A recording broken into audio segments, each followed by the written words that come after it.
Antes de comenzar, tú que estás escuchando este relato en algún rincón del mundo, quiero pedirte algo sencillo pero importante. Si alguna vez te has preguntado cómo un solo hombre puede cambiar para siempre la dirección de la historia, suscríbete a Memorias Históricas y activa la campanita. Déjanos un like y acompáñanos en este viaje, porque lo que vas a escuchar hoy no es simplemente la biografía de un conquistador. Es la crónica de cómo la voluntad humana llevada hasta su límite más absoluto puede reescribir el mapa del mundo conocido y dejar una marca tan profunda que incluso 8 siglos después seguimos sintiendo sus consecuencias en la sangre, en las fronteras, en la forma misma en que entendemos el poder. La historia suele recordar a los emperadores que nacieron en palacios de mármol, rodeados de sirvientes y tutores que les enseñaban desde la cuna el arte de gobernar. Pero hay otra clase de gobernante mucho más rara y mucho más peligrosa: el que nace en el barro, el que aprende a sobrevivir antes de aprender a caminar, el que conoce el hambre tan íntimamente que cuando finalmente consigue el poder no existe fuerza sobre la tierra capaz de arrebatárselo, porque sabe exactamente lo que significa no tener absolutamente nada. Temujin pertenece a esta segunda categoría, y su historia comienza en un lugar que la mayoría de las civilizaciones de su época ni siquiera sabían que existía: Koryalealono 1162, en las vastas estepas de Mongolia. Un territorio tan inmenso y tan despiadado que el simple hecho de sobrevivir en él ya constituía una hazaña, digna de ser contada alrededor del fuego durante generaciones. Imagina por un momento lo que significaba este paisaje: un océano de hierba que se extendía en todas direcciones hasta fundirse, con un cielo tan grande que aplastaba el espíritu de cualquiera que no estuviera acostumbrado a su inmensidad, donde los inviernos descendían con temperaturas que podían congelar la sangre dentro de las venas de un hombre en cuestión de minutos, y los veranos traían un calor seco y polvoriento que agrietaba la tierra hasta convertirla en un mosaico de fisuras sedientas. Aquí no había ciudades, no había murallas protectoras, no había graneros repletos esperando la cosecha. No había nada que se interpusiera entre un ser humano y la muerte, excepto su propia astucia, la fuerza de su brazo y la lealtad de su clan. En este mundo nació un niño al que su padre llamó Temujin, un nombre que según la tradición fue tomado de un jefe tártaro al que su padre había derrotado recientemente en combate, como si desde el primer instante de su existencia el destino hubiera querido marcar a este niño con la huella de la guerra y la conquista. Su padre se llamaba Yesugei y era un jefe tribal de los Borgen, un clan que ocupaba una posición intermedia en la compleja jerarquía de poder de las estepas, lo suficientemente importante como para tener aliados y enemigos, pero no lo suficientemente poderoso como para dominar a las demás tribus. Yesugei era un guerrero competente, un hombre duro curtido por décadas de conflictos tribales que había forjado alianzas estratégicas con otros líderes nómadas y que entendía perfectamente las reglas del juego político mongol, un juego donde la traición era tan natural como respirar y donde las alianzas se hacían y se deshacían con la misma facilidad con la que el viento cambiaba de dirección en la estepa. Pero necesitamos entender algo fundamental antes de avanzar en esta historia, y es que el mundo en el que Temujin abrió los ojos por primera vez no era Mongolia tal como la conocemos. Hoy no existía una nación mongola, no existía una identidad colectiva que unificara a los pueblos de las estepas bajo una sola bandera o un solo nombre. Lo que existía era un mosaico caótico y sangriento de docenas de tribus nómadas que competían ferozmente entre sí por los mismos recursos escasos: los pastos para sus rebaños, los ríos donde abrevar a sus caballos, las rutas comerciales que conectaban las estepas con las civilizaciones sedentarias del sur y del oeste. Los merquitas controlaban territorios al norte con una reputación de ferocidad que helaba la sangre de sus vecinos. Los tártaros dominaban extensas regiones al este y mantenían una relación ambigua con el poderoso imperio Jin de China, que los utilizaba como peones para mantener divididas a las demás tribus mongolas. Los naimanes se extendían por el oeste con un ejército numeroso y una sofisticación cultural que los hacía mirar con desprecio a los clanes más pequeños. Los queraitas ocupaban las tierras centrales y su líder, Togrul, mantenía contactos diplomáticos tanto con los imperios sedentarios como con las tribus nómadas, jugando un delicado equilibrio de poder que podía quebrarse en cualquier momento. Entre estas fuerzas, los Borgen de Yesugei eran una pieza menor en un tablero donde cada movimiento podía significar la supervivencia o la extinción total de un pueblo entero. La infancia de Temujin transcurrió en este ambiente de tensión perpetua, donde cada día Era una lección sobre la naturaleza del poder y la fragilidad de la existencia humana. Pero todo cambió de manera brutal y definitiva cuando el niño tenía apenas 9 años y su padre cometió el error de confiar en la hospitalidad de los tártaros. Yasegai regresaba de dejar a Temujin en el campamento de la familia de su futura esposa, BRTE, una niña que había sido prometida al joven como parte de una alianza matrimonial entre clanes. Cuando se detuvo a compartir una comida con un grupo de tártaros que encontró en el camino, no sabía, o quizás lo supo demasiado tarde, que los tártaros lo habían reconocido como un enemigo antiguo y que el veneno ya estaba mezclado con la comida que le ofrecieron con sonrisas falsas y gestos de hospitalidad. Yasegai logró llegar de vuelta a su campamento, pero ya era un hombre muerto caminando. El veneno trabajaba dentro de su cuerpo destruyendo todo a su paso, y en cuestión de días, el jefe de los Borgen había dejado de existir, convirtiendo en un instante a su familia en lo más vulnerable que se podía ser en las estepas. Una viuda con hijos pequeños, sin la protección de un líder guerrero. Lo que sucedió después revela con una claridad despiadada cómo funcionaba realmente la sociedad de las estepas más allá de los códigos de honor y las tradiciones de lealtad que los poetas cantaban alrededor de las fogatas. El clan de Yasegai no tardó ni un parpadeo en abandonar a la familia del jefe muerto, porque mantener a una viuda y a sus hijos significaba compartir recursos que ya eran escasos, significaba alimentar bocas que no podían contribuir a la defensa del grupo, significaba cargar con un peso muerto en un mundo donde la velocidad y la movilidad eran la diferencia entre la vida y la muerte. Los guerreros que habían jurado lealtad a Yasegai simplemente recogieron sus tiendas, reunieron sus rebaños y partieron siguiendo a nuevos líderes que pudieran ofrecerles protección real, dejando a Holon sola con sus hijos en medio de la inmensidad vacía de la estepa como si nunca hubieran existido, como si los años de servicio y combate compartido no hubieran significado absolutamente nada. Esta traición primordial dejó una cicatriz en el alma de Temujin, que nunca sanaría completamente y que moldearía de manera fundamental su visión del mundo. La lealtad, comprada con sangre y promesas, no vale nada si no existe un sistema que castigue la traición con consecuencias tan terribles que nadie se atreva siquiera a considerarla. Holland se convirtió entonces en la protagonista silenciosa de uno de los capítulos más extraordinarios de esta historia, porque, sin esta mujer cuyo nombre rara vez aparece en los titulares de los libros de historia, Temujin habría muerto de hambre antes de cumplir 10 años, y el mundo nunca habría conocido a Genghis Khan. Los relatos históricos que sobreviven nos pintan el retrato de una mujer de una fortaleza casi sobrenatural que mantuvo viva a su familia mediante una combinación de ingenio desesperado y pura voluntad de sobrevivir. Recogía raíces silvestres escarbando en la tierra helada. Con las manos desnudas pescaba en ríos donde el agua estaba tan fría que el contacto prolongado podía causar la muerte. Cazaba pequeños animales con trampas improvisadas y enseñaba a sus hijos a hacer lo mismo, mientras les repetía una y otra vez que la debilidad no era una opción, que rendirse significaba morir, y que mientras pudieran ponerse de pie cada mañana tenían la obligación de luchar por un día más de existencia. Temujin absorbió estas lecciones con la intensidad de alguien que sabe que cada palabra de su madre no es filosofía abstracta, sino instrucciones literales de supervivencia, y estas lecciones se grabaron tan profundamente en su carácter que décadas después, cuando comandara ejércitos que hacían temblar imperios milenarios, seguiría operando con la misma mentalidad fundamental que Holland le inculcó en aquellos años de miseria. Sobrevive primero, adapta siempre, no perdones jamás a quienes te traicionaron. Durante su adolescencia, la crueldad del mundo de las estepas se manifestó con una brutalidad personal que habría destruido a cualquier espíritu menos resiliente. Los Tajichud,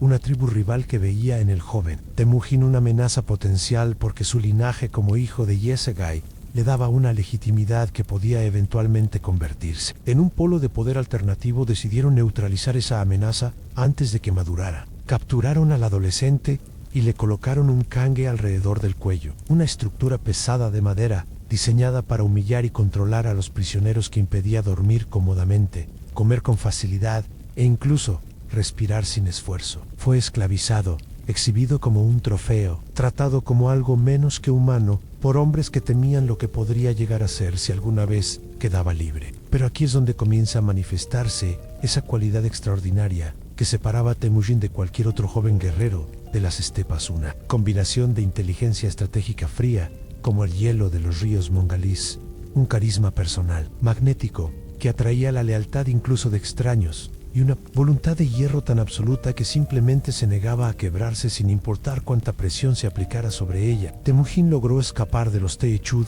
en circunstancias que las fuentes históricas describen con detalles que varían, pero que coinciden en un punto fundamental. Fue ayudado por personas dentro del propio campamento Tehechud, que reconocieron algo en este prisionero joven y famélico que les inspiró compasión, o quizás algo más parecido al respeto instintivo que se siente ante un animal salvaje, al que sabes que no deberías haber enjaulado porque tarde o temprano encontrará la manera de romper los barrotes. La fuga de Temujin no fue simplemente un escape físico, fue el momento en que este joven huérfano tomó la decisión consciente de que no viviría el resto de su existencia huyendo, escondiéndose, sobreviviendo en los márgenes de un mundo que lo había rechazado. En lugar de buscar el anonimato seguro en algún rincón remoto de las estepas donde nadie lo conociera y nadie lo persiguiera, Temujin comenzó a construir algo que ninguna persona razonable habría considerado posible dadas sus circunstancias, las bases de lo que eventualmente se convertiría en el imperio más grande que la humanidad haya conocido jamás. La pregunta que debemos hacernos es cómo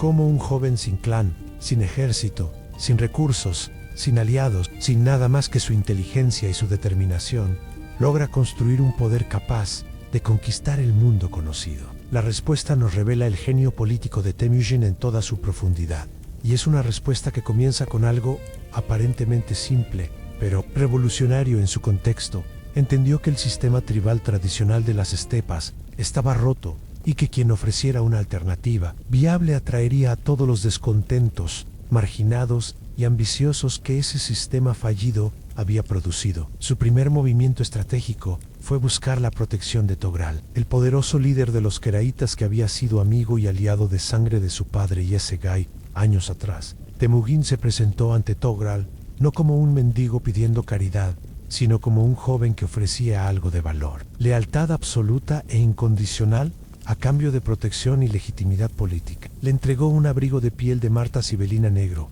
un regalo valioso que Holland había guardado durante años, precisamente para un momento como este, y recordó a Togral la hermandad de sangre que lo había unido a su padre, pidiéndole que extendiera esa relación al hijo. Togrul, que era un político astuto y que veía en el joven Temujin un aliado potencialmente útil en sus propias maniobras contra tribus rivales, aceptó tomarlo bajo su protección, dándole así el respaldo que necesitaba para comenzar a reclutar seguidores propios. Simultáneamente, Temujin forjó una hermandad de sangre, Wanda, con otro joven guerrero llamado Yamuka, un líder carismático y ambicioso que compartía con Temujin tanto la visión de un futuro diferente para las estepas, como el talento militar necesario para hacerlo realidad. Los dos jóvenes se juraron lealtad eterna en una ceremonia solemne donde intercambiaron flechas doradas y compartieron la misma manta para dormir, sellando un vínculo que en la cultura mongola era considerado tan sagrado como el parentesco de sangre y que supuestamente no podía romperse jamás. Pero la historia tiene una ironía cruel reservada para estos dos hermanos de sangre, porque los mismos talentos que los unían, la ambición desmedida, la inteligencia estratégica, la capacidad de liderazgo natural, serían exactamente las cualidades que eventualmente los convertirían en los rivales más encarnizados que las estepas hubieran conocido. Mientras consolidaba estas alianzas fundamentales, Temujin comenzó a atraer guerreros hacia su campamento, ofreciendo algo que ningún otro líder de las estepas había ofrecido antes con tanta claridad y consistencia: meritocracia pura. En el mundo tribal tradicional, tu destino estaba determinado desde el momento de tu nacimiento por la posición de tu familia dentro de la jerarquía del clan. Si nacías hijo de un noble, eras noble, sin importar lo incompetente que fueras. Si nacías hijo de un pastor, morirías siendo pastor, sin importar lo talentoso o valiente que demostraras ser. Este sistema generaba una enorme cantidad de frustración entre guerreros capaces pero mal posicionados, que veían como hombres inferiores. A ellos en todo sentido ocupaban posiciones de poder simplemente por haber tenido la suerte de nacer en la tienda correcta. Temujin les ofreció una alternativa que resonó como un trueno en un cielo despejado. En su campamento, cualquier hombre, independientemente de su origen tribal o familiar, podía ascender basándose únicamente en su habilidad y su lealtad. Un pastor que demostrara valor en combate podía convertirse en comandante de 100 hombres. Un huérfano sin linaje podía sentarse al lado del líder si su inteligencia y dedicación lo merecían. La sangre noble no garantizaba nada y la sangre común no impedía nada. Esta idea era tan radicalmente diferente a todo lo que las estepas habían conocido, que funcionó como un imán irresistible para todos aquellos que el sistema antiguo había marginado, y poco a poco el campamento de Temujin fue creciendo, alimentado por una corriente constante, guerreros talentosos que llegaban desde todos los rincones de las estepas, atraídos por la promesa de que aquí, por fin su valor sería reconocido y recompensado. Pero las estepas no perdonan la ambición, y a medida que el poder de Temujin crecía, también crecía la atención de aquellos que lo veían como una amenaza a sus propios intereses. En 1184, los merquitas, una tribu poderosa y agresiva, que mantenía un antiguo rencor contra la familia de Temujin, porque años atrás, Yesugei había robado a Holen de un novio merquita en un rapto que era costumbre de la época, pero que los merquitas jamás olvidaron ni perdonaron. Decidieron que había llegado el momento de saldar esa deuda con sangre. Lanzaron un ataque sorpresa devastador contra el campamento de Temujin, cayendo sobre su gente en la oscuridad de la noche, con una violencia que no dejaba espacio para la negociación ni la rendición. En el caos del asalto, Temujin logró escapar a caballo adentrándose en las montañas con un puñado de seguidores leales, pero su esposa, Arta, la mujer que le había sido prometida desde la infancia y con la que finalmente se había casado, fue capturada y llevada al campamento merquita como prisionera. El secuestro de Arta no fue simplemente un insulto personal contra Temujin, sino un desafío directo y deliberado a su autoridad. Emergente una declaración pública de que este joven líder no era lo suficientemente fuerte para proteger ni siquiera a su propia esposa, y que, por lo tanto, no merecía la lealtad de nadie. La respuesta de Temujin ante esta crisis demostró por primera vez a escala visible el patrón que definiría todas sus acciones futuras: la combinación de paciencia estratégica con respuesta militar demoledora. No se lanzó ciegamente a un ataque suicida contra los merquitas movido por la rabia y la desesperación como habría hecho cualquier joven guerrero impulsivo. En su lugar, activó metódicamente sus alianzas. Acudió a Togrul, el Keraita, recordándole su obligación como protector y padre adoptivo.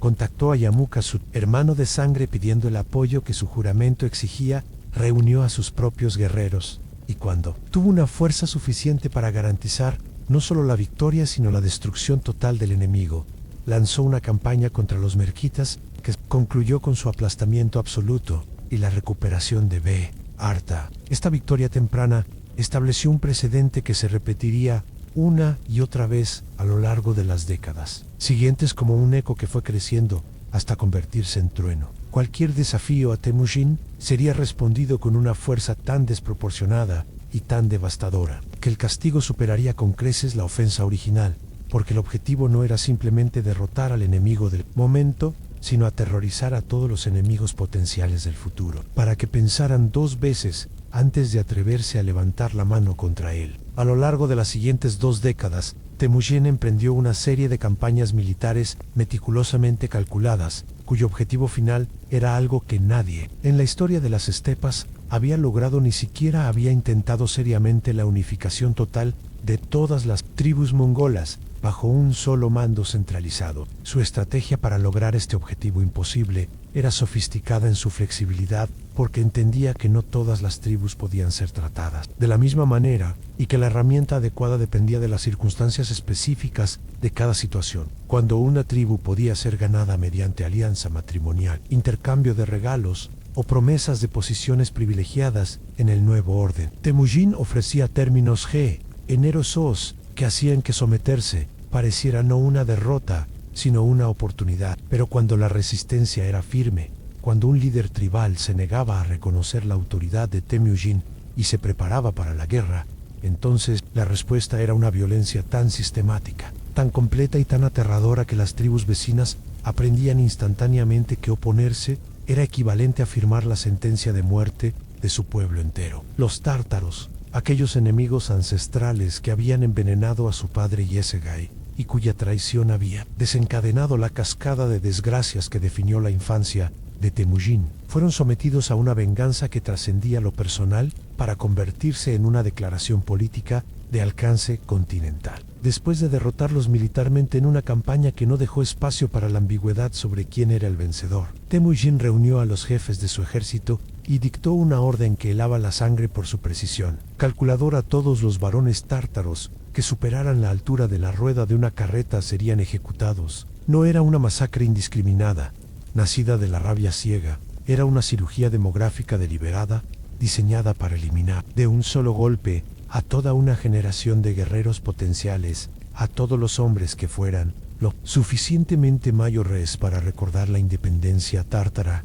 y desear restaurarla, dejando vivos únicamente a los niños demasiado pequeños para recordar quiénes habían sido sus padres y que crecerían integrados en la sociedad mongola sin lealtades tribales previas. El mensaje que esta acción envió a través de las estepas fue recibido con una claridad cristalina. La traición y la enemistad contra Temujin tienen consecuencias que se extienden más allá de la derrota militar hasta la aniquilación generacional, y quien no quiera compartir el destino de los tártaros haría bien en considerar cuidadosamente sus opciones antes de que sea demasiado tarde. Sin embargo, la relación más compleja y más humanamente fascinante de toda esta etapa de la vida de Temujin es sin duda su deterioro progresivo con Yamuka, el hermano de sangre que había jurado lealtad eterna y que compartía con él tanto la visión como el talento necesario para hacerla realidad. El problema fundamental era tan antiguo como la ambición humana. Dos hombres igualmente capaces e igualmente determinados a liderar no pueden compartir el mismo trono indefinidamente, y tarde o temprano la gravedad de sus egos colisionantes los arrastraría hacia un enfrentamiento que solo uno de ellos podía sobrevivir. La ruptura entre Temujin y Yamuka se fue gestando lentamente, alimentada por los celos de Yamuka ante el creciente prestigio de su hermano de sangre, por las diferencias fundamentales en sus visiones sobre cómo debía organizarse el poder en las estepas. Yamuka favorecía el sistema aristocrático tradicional, mientras Temujin promovía la meritocracia que amenazaba los privilegios de la nobleza tribal establecida, y por la inevitable competencia entre dos líderes carismáticos cuyos seguidores los empujaban constantemente hacia la confrontación, porque en un mundo donde la lealtad dividida era sinónimo de debilidad, nadie podía servir a dos señores al mismo tiempo. El conflicto estalló abiertamente en 1187, cuando Yamuka decidió que había llegado el momento de destruir a su antiguo hermano antes de que éste se volviera demasiado poderoso para ser derrotado. La batalla de Dallon Bolshead fue el primer gran enfrentamiento entre estos dos titanes de las estepas, y terminó con una derrota para Temujin que, en manos de un líder menos extraordinario, habría significado el fin definitivo de sus ambiciones. Pero Temujin poseía una cualidad que lo separaba de todos los demás líderes de su época: la capacidad de convertir las derrotas en lecciones y las lecciones en victorias futuras. Analizó cada detalle de lo que había salido mal, identificó las debilidades en su organización militar y en su red de alianzas, y comenzó un proceso metódico de corrección y mejora que con el tiempo lo haría virtualmente invencible. Yamuka, por su parte, cometió después de su victoria un error que reveló la diferencia fundamental entre estos dos hombres, y que a largo plazo resultaría fatal para sus ambiciones. Ejecutó a los prisioneros capturados de una manera que, incluso en aquel mundo acostumbrado a la violencia, fue considerada excesivamente cruel, hirviéndolos vivos en calderas gigantes mientras sus nobles celebraban un banquete servido sobre estas mismas calderas, donde los hombres morían entre gritos de agonía. Este acto de crueldad gratuita, diseñado supuestamente para aterrorizar a los seguidores de Temujin, tuvo el efecto exactamente opuesto al deseado, porque horrorizó a muchos de los propios aliados de Yamuka, que comenzaron a preguntarse si querían realmente servir a un líder capaz de tal brutalidad innecesaria, y que empezaron a desertar silenciosamente hacia el campamento de Temujin, donde al menos la violencia tenía un propósito estratégico claro, y no era simplemente el capricho sádico de un hombre ebrio de poder temporal. Durante los años que siguieron a esta derrota, Temujin demostró una paciencia estratégica que habría sido impensable en cualquier otro líder nómada de su época. No buscó venganza inmediata contra Yamuka, porque entendía que el tiempo estaba de su lado y que cada día que pasaba sin conflicto abierto era un día que podía utilizar para consolidar sus fuerzas, absorber tribus menores que buscaban protección, refinar su organización militar, eliminando las debilidades que la batalla de Dallon Bolshead había expuesto, y establecer un código de conducta entre sus guerreros que garantizara disciplina y cohesión. En un mundo donde la indisciplina era la norma, simultáneamente manejó con una habilidad diplomática exquisita su alianza con Togrul, ahora conocido como ONG, contra recibir este título honorífico del emperador Jin de China, manteniéndolo como aliado mientras se preparaba para el momento inevitable en que esta alianza también tendría que terminar, porque Temujin no podía completar la unificación de las estepas mientras existiera cualquier centro de poder independiente del suyo propio, sin importar cuán amistosa fuera la relación personal entre ambos líderes. El conflicto con Oenji Khan estalló en 1203, cuando el viejo líder Keraita, influenciado por su hijo Zengom y por nobles de su corte que veían con terror creciente el ascenso imparable de Temujin, decidió que la amenaza mongol debía ser eliminada antes de que se volviera incontrolable. El plan era elegante en su simplicidad y letal en su intención: invitar a Temujin a un banquete de reconciliación donde sería emboscado y asesinado, junto con sus comandantes principales, decapitando de un solo golpe al movimiento mongol y dejando a sus seguidores sin liderazgo. Pero Temujin fue advertido a tiempo por simpatizantes secretos dentro del campamento Keraita, a hombres que habían sido ganados por la promesa meritocrática del líder mongol y que arriesgaron sus vidas para enviarle un mensaje que llegó apenas horas antes de que la trampa se cerrara. Lo que siguió fue una de las campañas más brillantes de la carrera temprana de Temujin, porque demostró su capacidad para convertir una situación desesperada en una victoria decisiva mediante la pura superioridad de su pensamiento táctico. Con fuerzas numéricamente inferiores, enfrentando al ejército más poderoso de las estepas centrales, Temujin no intentó una batalla frontal que habría sido suicida, sino que implementó una estrategia de guerrilla devastadora, atacando columnas de suministro keraitas durante la noche, emboscando patrullas aisladas, apareciendo donde menos lo esperaban y desapareciendo antes de que pudieran organizar una respuesta efectiva, manteniendo a ONG Khan y sus generales en un estado de confusión y desgaste perpetuo que erosionaba tanto sus fuerzas materiales como la moral de sus tropas, que no entendían cómo un ejército más pequeño podía causarles tanto daño sin presentar nunca un objetivo claro contra el cual concentrar su superioridad numérica. Cuando finalmente las fuerzas keraitas estaban lo suficientemente debilitadas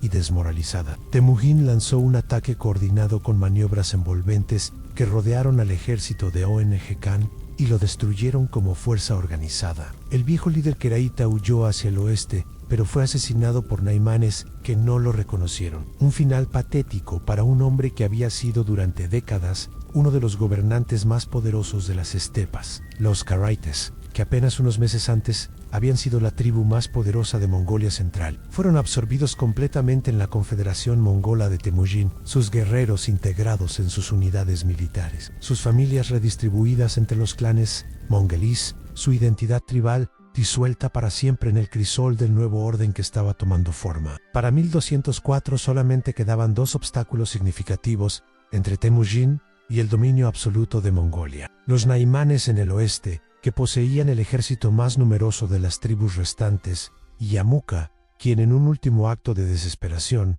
se había aliado con ellos, apostando todo a una batalla final que detuviera a su antiguo hermano de sangre antes de que fuera completamente invencible. Tajan Khan, el líder de los naimanes, reunió una coalición de todas las tribus que veían en Temujin una amenaza existencial al orden tradicional de las estepas, un último intento colectivo de destruir al hombre que estaba desmontando pieza por pieza el mundo que habían conocido durante generaciones. El enfrentamiento decisivo tuvo lugar en la batalla de Shakermot, y fue aquí donde Temujin demostró en toda su magnitud el genio táctico que lo convertiría en el comandante militar más exitoso de la historia humana. Fingió una retirada que atrajo a las fuerzas naimanas hacia un terreno desfavorable, donde su superioridad numérica se convertía en una desventaja porque no podían desplegar sus formaciones efectivamente. Luego, ejecutó un contraataque coordinado de múltiples columnas que golpearon simultáneamente desde direcciones diferentes,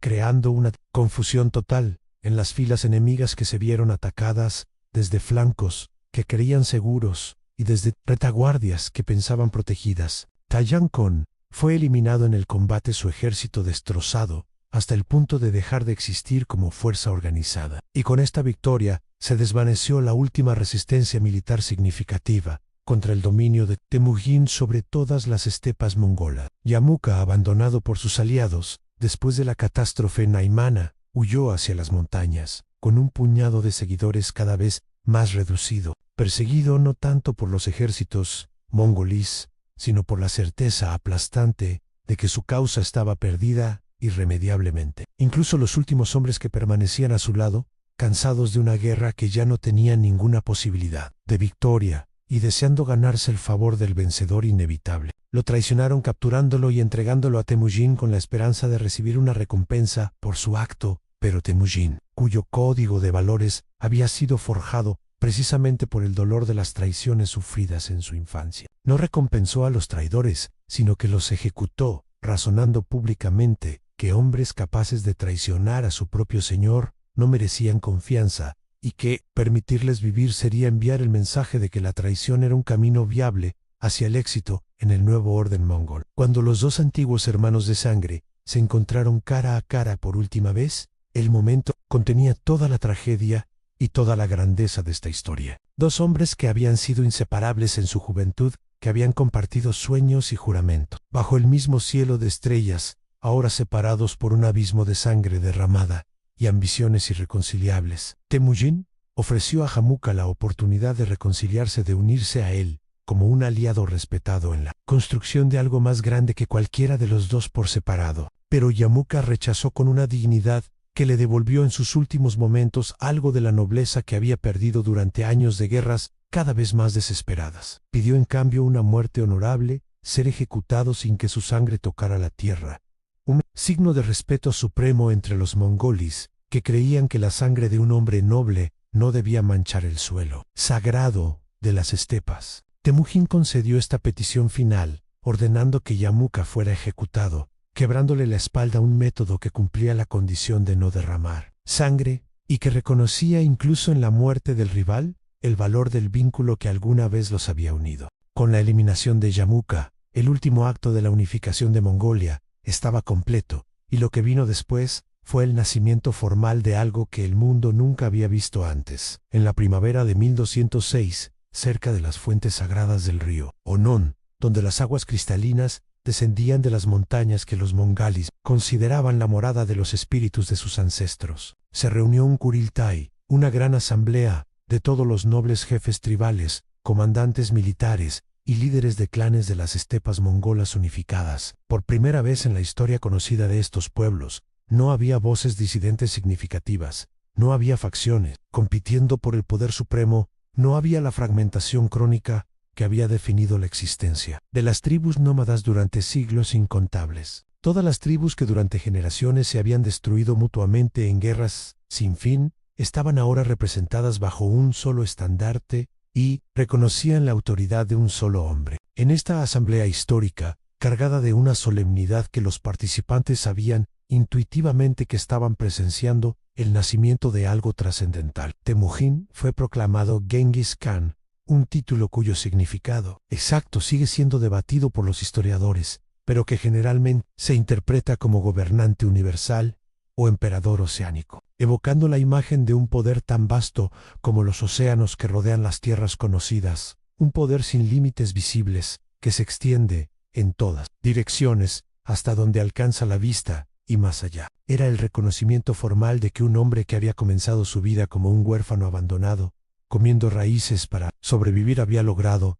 lo que generaciones de líderes tribales más poderosos y mejor posicionados ni siquiera habían soñado intentar. La unificación completa de todos los pueblos mongoles bajo una sola autoridad indiscutible, Ampero Genghis Khan no era simplemente un conquistador tribal que había ganado una serie de batallas mediante superioridad táctica y brutalidad efectiva, lo que lo distingue radicalmente de otros conquistadores de su época y de muchas épocas posteriores, lo que lo eleva desde la categoría de líder militar exitoso hasta la categoría de figura histórica verdaderamente transformadora. Es que comprendió con una claridad visionaria que la unificación militar era únicamente el primer paso de un proyecto mucho más ambicioso, y que para que su creación sobreviviera más allá de su propia vida, necesitaba reestructurar completamente la sociedad mongola desde sus cimientos más profundos, reemplazando las viejas estructuras tribales que habían causado siglos de fragmentación y guerra civil con instituciones nuevas, diseñadas para crear una identidad colectiva,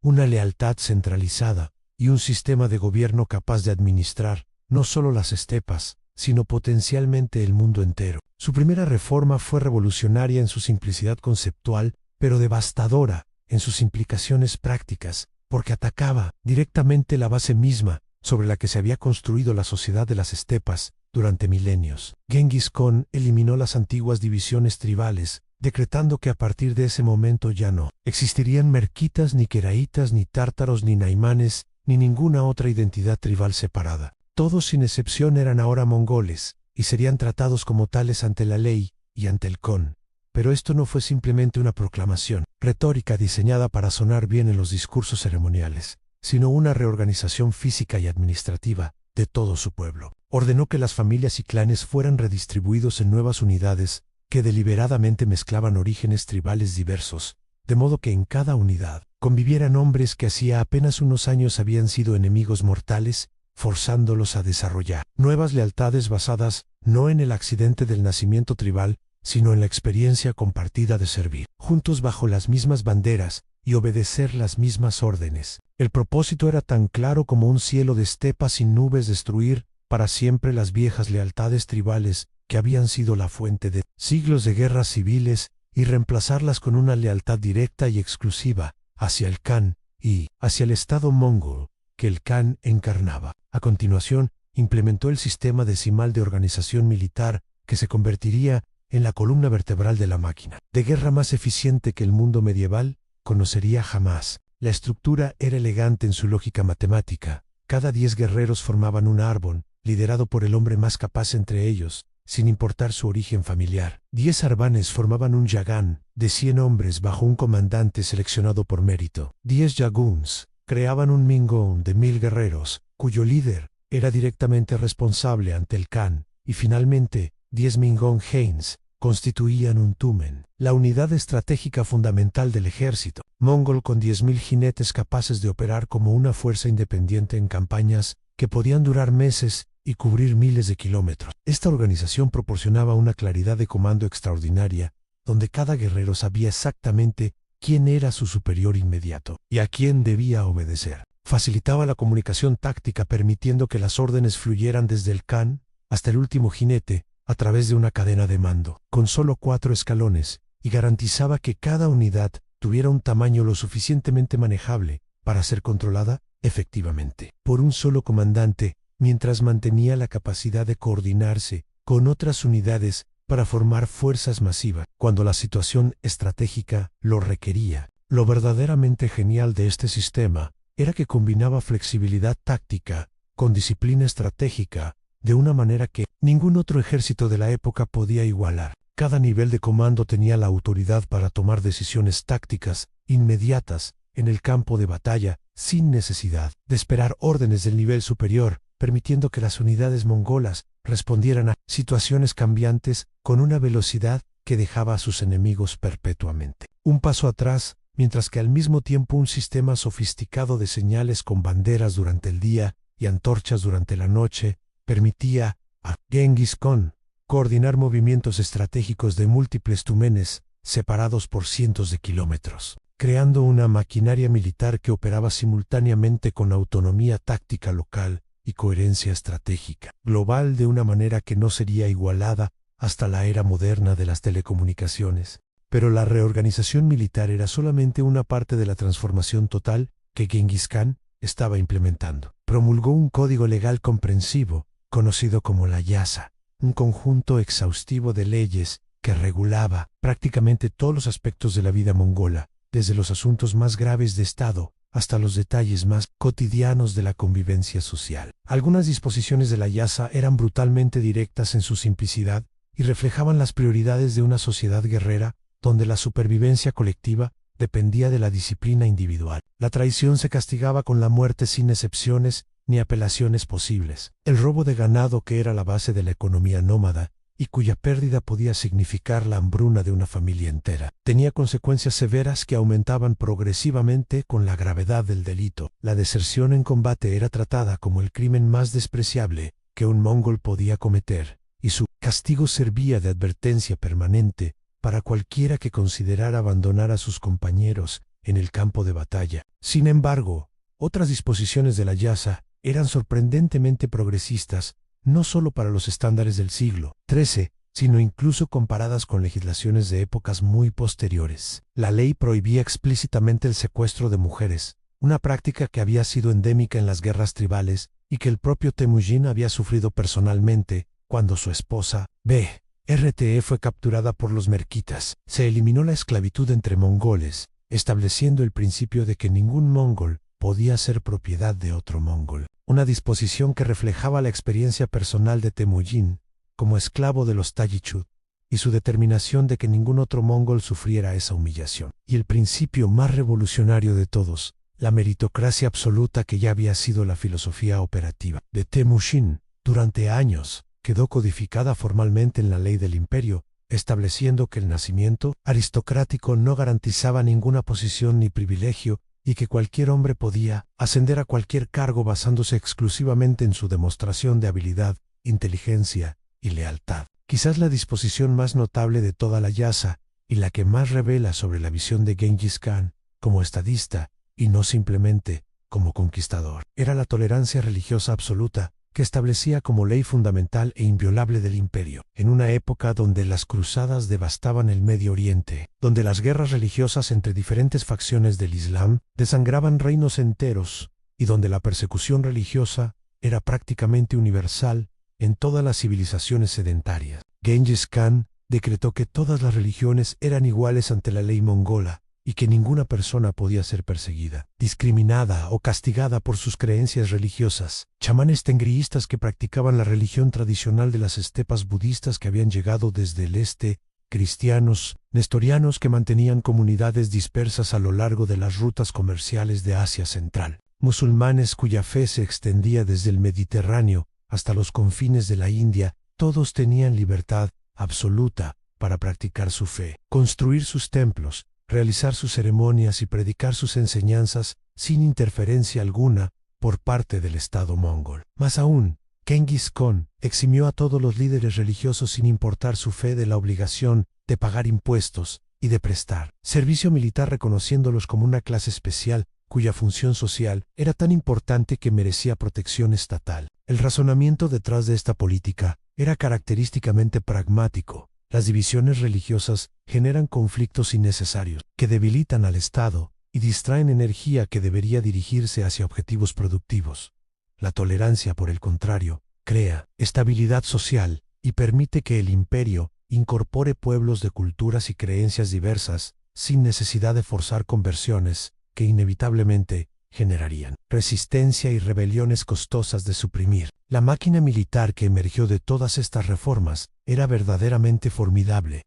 y representaba algo cualitativamente diferente a cualquier ejército que el mundo medieval hubiera conocido. En su núcleo estaba el jinete arquero mongol, posiblemente el guerrero individual más letal y versátil de toda la época medieval, criado literalmente desde la infancia en la silla de montar, porque los niños mangalís aprendían a cabalgar antes de aprender a caminar. Entrenado desde los 3 o 4 años en el manejo del arco, compuesto una máquina de matar extraordinaria hecha de capas de hueso, madera y tendón animal que podía disparar flechas con precisión mortal a distancias de más de 200 metros. Cada guerrero mongol era esencialmente una unidad móvil de artillería capaz de disparar con precisión letal mientras cabalgaba a galope, completo tanto hacia adelante como hacia atrás, girando el torso en la silla, con una fluidez que para observadores de civilizaciones sedentarias parecía casi sobrenatural. Cartagena portaba múltiples arcos de diferentes tamaños y potencias, junto con docenas de flechas de distintos tipos, diseñadas para diferentes propósitos. Flechas con puntas anchas,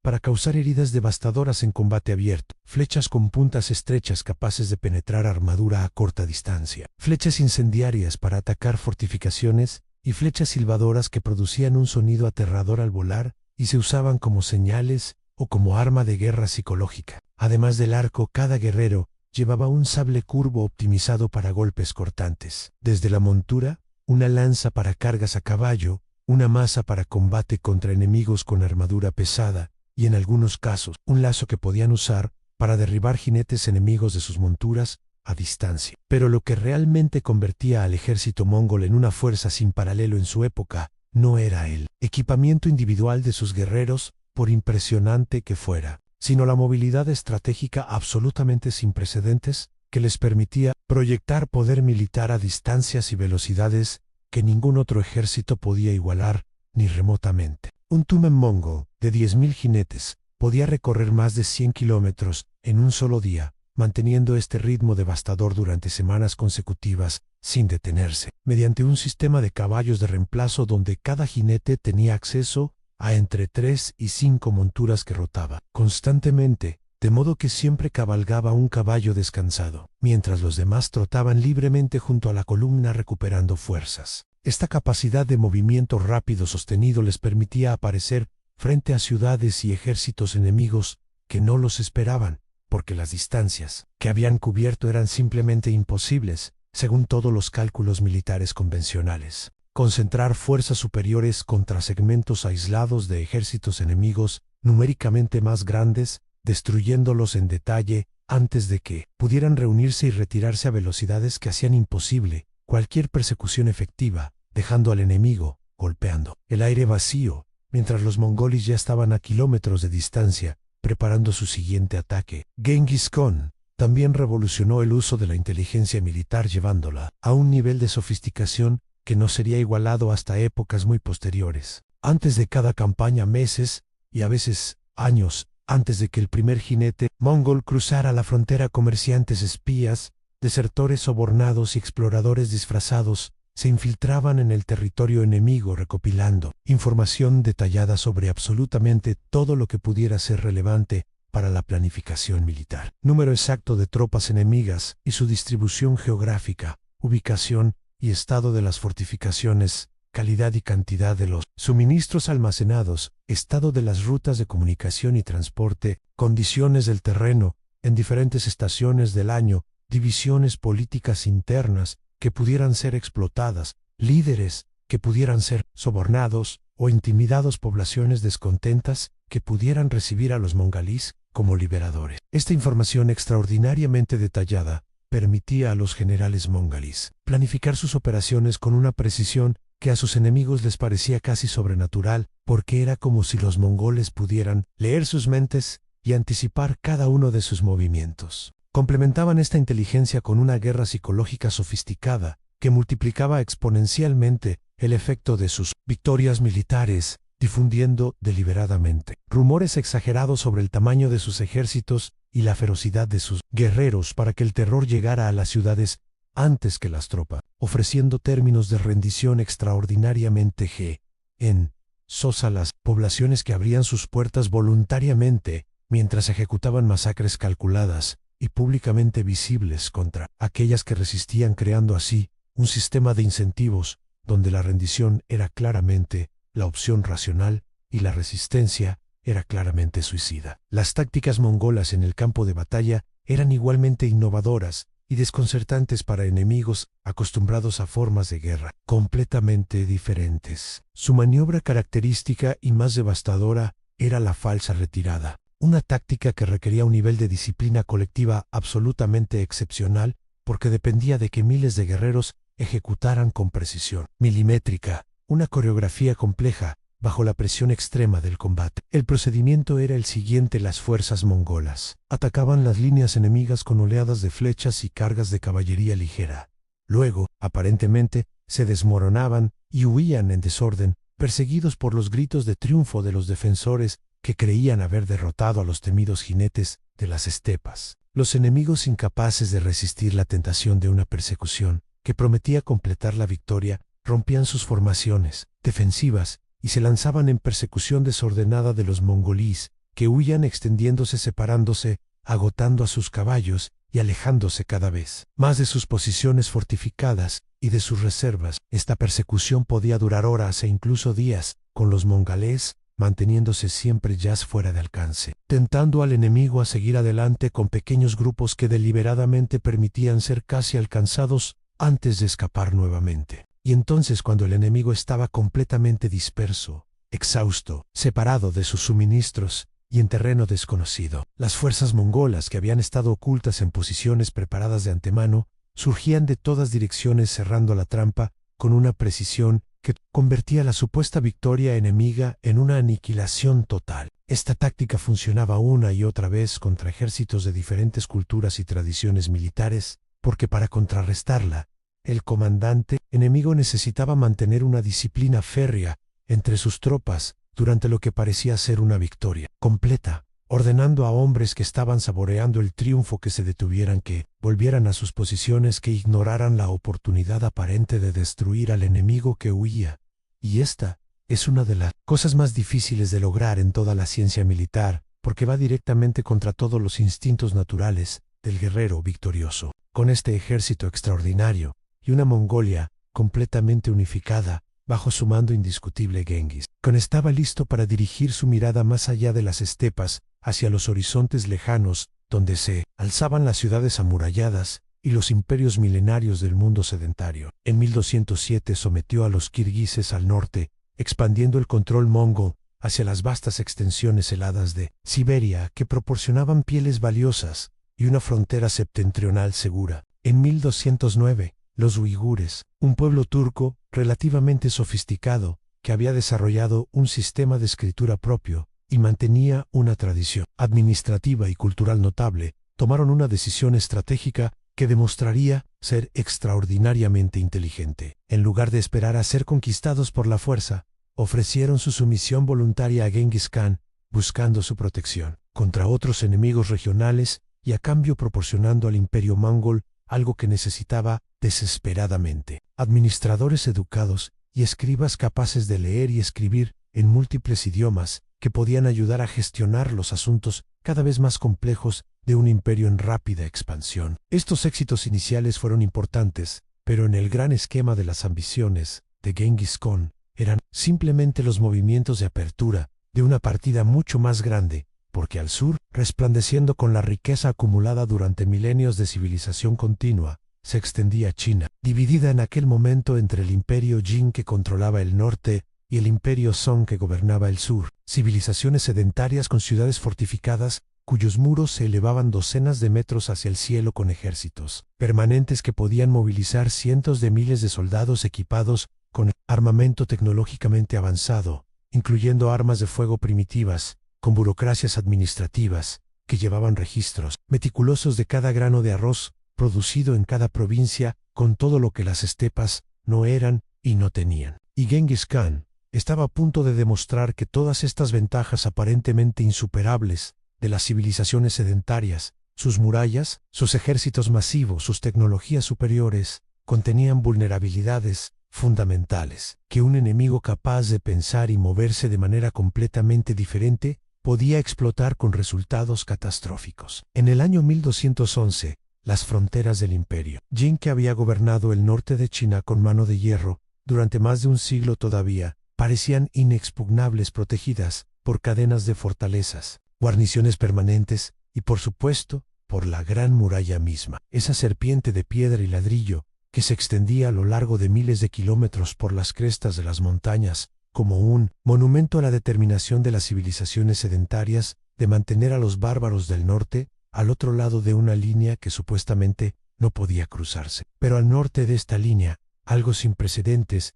estaba tomando forma. Genghis Khan reunió 65.000 jinetes en Karakorum, el centro de poder de su imperio en las estepas, y se preparó para lanzar una invasión que demostraría al mundo entero que los mongolis no eran simplemente saqueadores nómadas que aparecían de vez en cuando para robar ganado y mujeres antes de desaparecer de vuelta en la inmensidad de las estepas, sino una potencia militar organizada capaz de enfrentarse a imperios milenarios y derribarlos. La decisión de atacar al imperio Jin tenía raíces profundas que iban mucho más allá de la simple ambición territorial. Durante generaciones, los Jin habían tratado a los pueblos de las estepas con un desprecio aristocrático que rayaba en la crueldad deliberada, considerando a los bárbaros subhumanos útiles, únicamente como mercenarios desechables o como súbditos, tributarios obligados a arrodillarse en humillación ritual ante el emperador cada vez que un nuevo líder tribal ascendía al poder. Más insidiosamente los Jin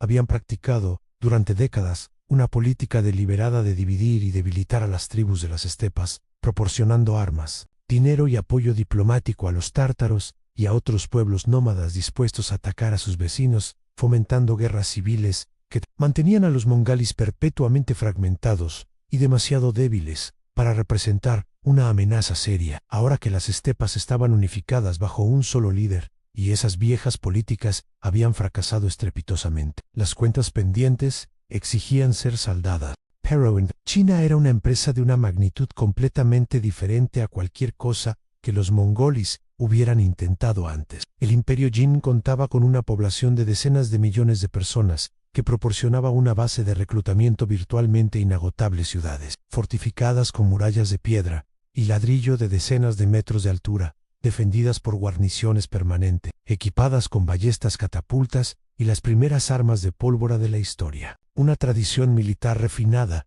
durante milenios de conflictos que había producido manuales de estrategia y táctica de una sofisticación que los nómadas de las estepas no podían igualar teóricamente, y una infraestructura económica capaz de sostener campañas prolongadas con cadenas de suministro que movían alimentos, armas y refuerzos a lo largo de redes de caminos y canales que cubrían el país como un sistema circulatorio. Los mongolis, por su lado, no tenían experiencia alguna en guerra de asedio, no poseían máquinas de sitio, no sabían cómo atacar murallas y enfrentaban a un enemigo cuya población total superaba al número de todos los mongolis existentes, incluyendo mujeres, niños y ancianos, por un factor de al menos 30-1. Cualquier análisis militar convencional habría concluido que la invasión era una locura suicida, condenada al fracaso antes de comenzar. Genghis Khan comprendía perfectamente la magnitud del desafío, y su genio radicó precisamente en su capacidad para encontrar soluciones no convencionales a problemas aparentemente insolubles, en lugar de estrellarse frontalmente contra las ciudades fortificadas del imperio Jin,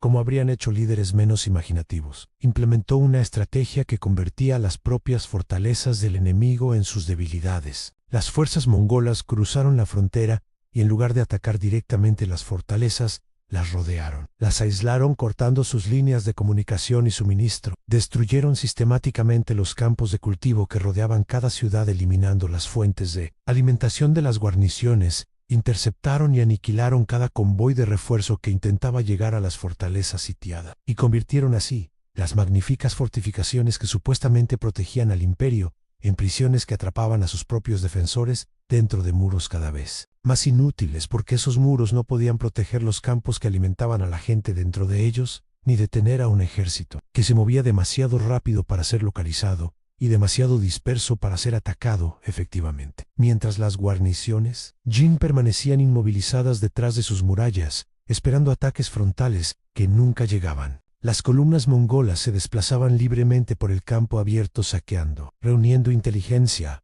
destruyendo la infraestructura económica del imperio, quemando graneros, demoliendo puentes, cortando canales de irrigación, haciendo que la maquinaria administrativa que mantenía al imperio funcionando se detuviera pieza por pieza, como un reloj al que le van quitando los engranajes uno a uno. Durante los primeros años de la guerra, los mongolis demostraron una capacidad de aprendizaje y adaptación que es quizás su cualidad más completada. Genghis Khan había creado algo que el mundo nunca había visto antes: un estado nómada que funcionaba con la eficiencia de una civilización sedentaria, mientras conservaba la movilidad y la flexibilidad que eran las ventajas naturales de los pueblos de la estepa. Y la herramienta militar que este estado había producido era verdaderamente formidable, de una manera que es difícil de exagerar, incluso con el beneficio de la retrospectiva histórica. En el corazón de la máquina de guerra mongola estaba el jinete arquero, un guerrero que había nacido literalmente en la silla de montar,